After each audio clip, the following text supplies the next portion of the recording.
ഒരു അനുഭവങ്ങളൊക്കെ ഒന്ന് ഷെയർ ചെയ്യാമോ? മണിച്ചേട്ടൻ്റെ കൂടെയുള്ള എന്തെങ്കിലും മറക്കാനാവാത്ത മണിച്ചേട്ടൻ ഒരു ഭയങ്കര ഓപ്പൺ മൈൻഡ് ആയിട്ടുള്ള ഓപ്പൺ ഒരു മൈൻഡാണ്. മനുഷ്യനാണ്. ഈ ഹൃദയ വികാരങ്ങളെ സ്ഫുടം ചെയ്യുന്ന ഒരു മനുഷ്യനായിട്ടാണ് എനിക്ക് തോന്നിയിട്ടുള്ളത്.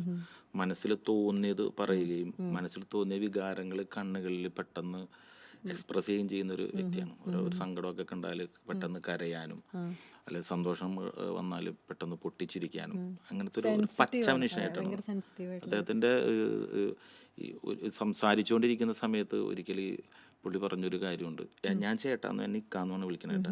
അങ്ങനെ വിളിക്കുന്ന രണ്ടുപേര്, ഒന്ന് ജാസി ചേട്ടൻ അങ്ങനെ വിളിക്കുള്ളൂ, ശരിയാ. അത് വേറെ അങ്ങനത്തെ ഒരു ബന്ധമുണ്ട്. അപ്പോൾ ഏറ്റവും കൂടുതൽ ചേട്ടൻ ഇത് എൻജോയ് ചെയ്യണം എപ്പോഴാണെന്ന് ചോദിച്ചു. ഞാൻ പുള്ളിക്കാരനോട് ചോദിച്ചു. അപ്പോൾ അദ്ദേഹം പറഞ്ഞു, ഇക്ക ഞാൻ പുറത്ത് കന്നഡയിലും തെലുങ്കിലും ഒക്കെ ഒരു 1.5 മാസമൊക്കെ പോയി വർക്ക് ചെയ്യും. വർക്ക് ചെയ്തിട്ട് അടിയും ഇടിയും തൊഴിയും അവിടുത്തെ സ്റ്റണ്ടും ഫൈറ്റൊക്കെ അങ്ങനെയാണല്ലോ. അതൊക്കെ കഴിഞ്ഞിട്ട് സ്വന്തം നാടായിട്ടുള്ള ചാലക്കുടിയിൽ വരും.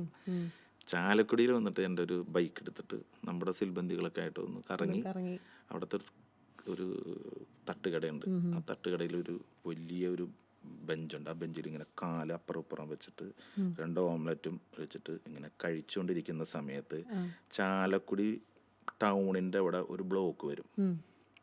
വാഹനങ്ങളൊന്നും ഇങ്ങനെ ബ്ലോക്കാവും. ആ ബ്ലോക്കിൽ കിടക്കുന്ന അന്യസംസ്ഥാന വിനോദയാത്രികരിൽ കുറേ പേര് അവരുടെ നാട്ടിൽ ഫേമസ് ആയിട്ട് ഓടിക്കൊണ്ടിരിക്കുന്ന ചിത്രങ്ങളിലെ വില്ലനോ നായകനായിട്ടൊരു മനുഷ്യനായിട്ട് നിന്നാണ് ആ ഓംലെറ്റ് കഴിക്കുന്നത്. മനസ്സിലായ? അതാണ് അവർ നോക്കി ഒരു പ്രാവശ്യം നോക്കിയിട്ട് പിന്നത്തെ എക്സ്പ്രഷൻ എന്ന് പറഞ്ഞാൽ ബസ് കിലുക്കിക്കൊണ്ടുള്ള എക്സ്പ്രഷനാണ്. അത് ഞാൻ എൻജോയ് ചെയ്യാറുണ്ടെന്ന്. അതെനിക്ക് ഭയങ്കര ഇഷ്ടമാണ് അവരിൽ പറയണത്.